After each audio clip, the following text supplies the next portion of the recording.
Good morning and welcome to Positively Milwaukee. A stranger, shock, surprise, and a new chapter. All of those words can describe what happened when a Greenfield woman learned about a man who lived in Iowa. And what transpired is a story of acceptance and love.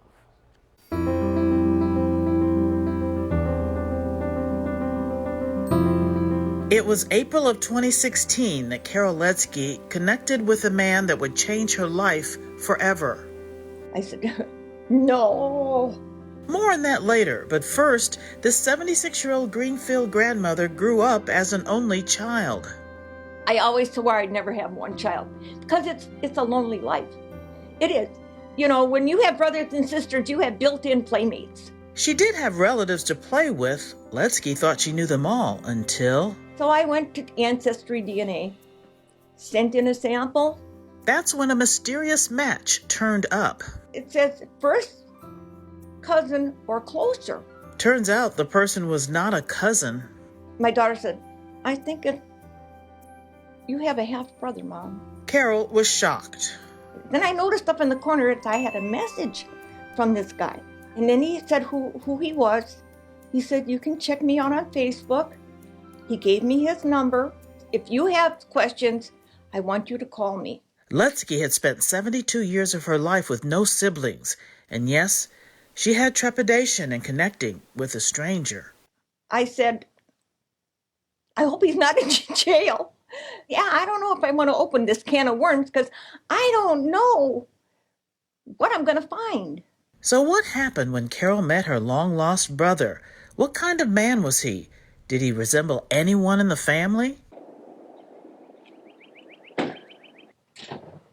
Oh, hello. Hi. How are you?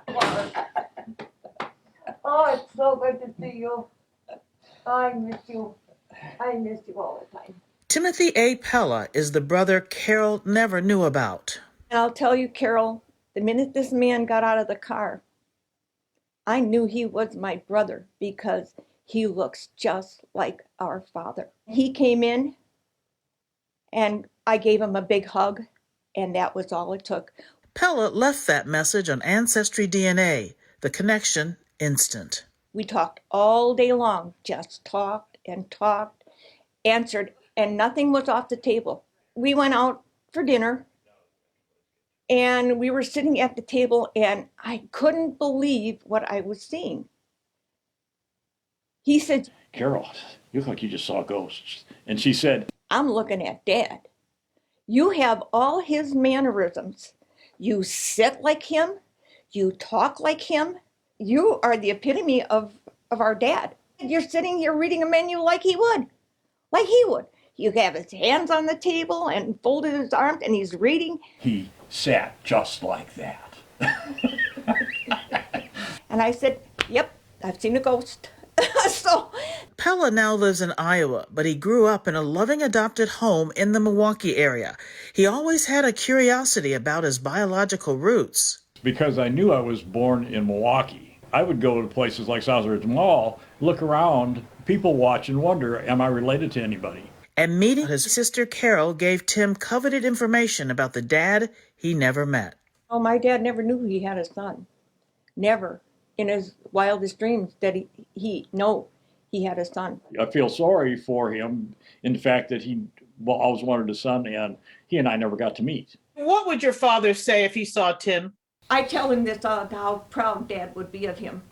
What a fine man he's turned out to be. Tim was surprised to learn he grew up so close to Carol and his birth father. Well, the irony of it was I was 35 miles away the whole time, for the first 20 years of my life.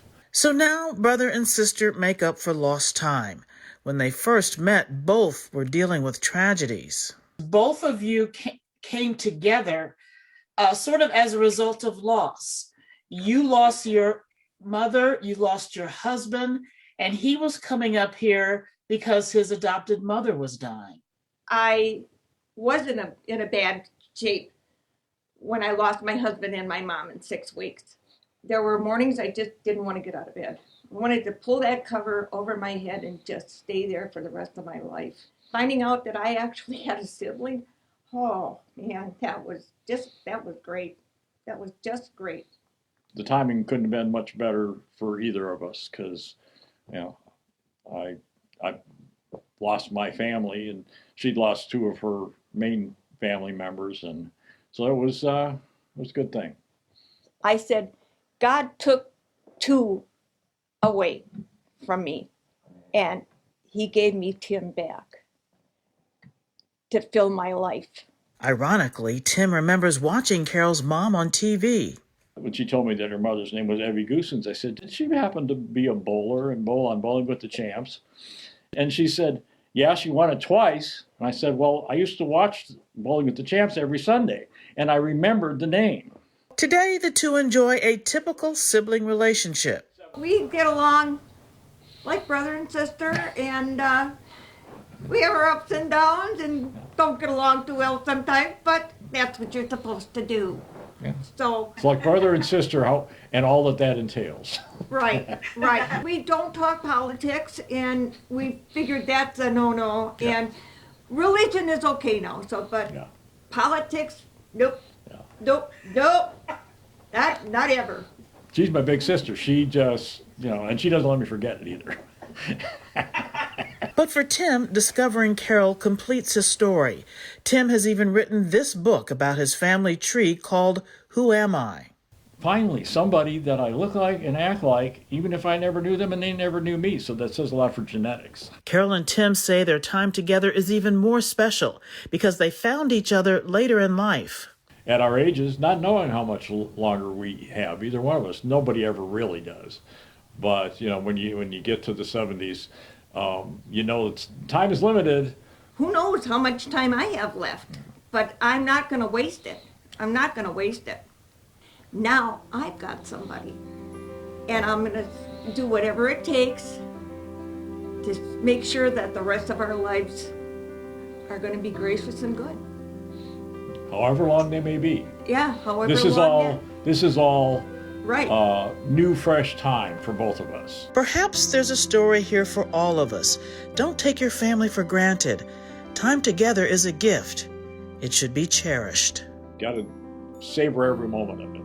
What you both have is a treasure. Yes. It is. It is. It is. Well, what a great real-life history lesson. It's been a great real-life history experience, trust me. I am so thankful every day that he's a part of my life. I couldn't have been any better for either of us, I think. I love him. He's my family. And the conclusion at the end of Tim's book really says it all. In the end, all is good. Now I am whole. And ever since they first met in 2016, 70-year-old Tim comes to visit Carol every couple of months. In fact, he was just back in town this past weekend.